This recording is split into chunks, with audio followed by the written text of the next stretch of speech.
There's been a lot of news to analyze from Washington, D.C. in the last couple of weeks, and the result of the 2024 election will certainly impact the operational and investment landscape in senior care.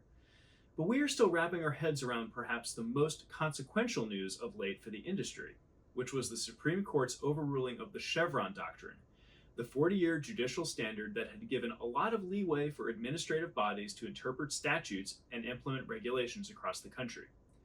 The case overturning Chevron is known as Loper.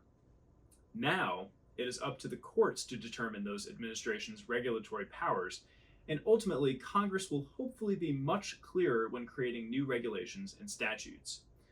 It is important to note that the Supreme Court's ruling does not call into question prior cases that relied on the Chevron framework, lessening the potential regulatory and legal upheaval following the decision.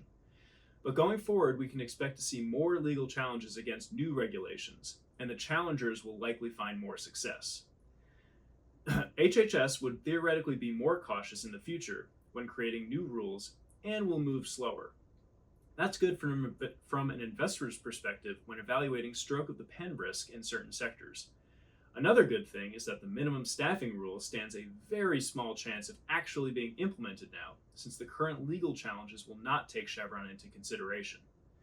However, another effect of the decision could be a more inconsistent regulatory landscape across the country, as interpretations of new regulations could vary from court to court, rather than from one national organization like HHS.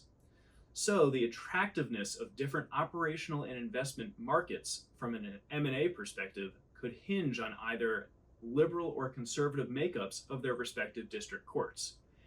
We're in a whole new world post-Loper, but crazier things are emanating from Washington these days.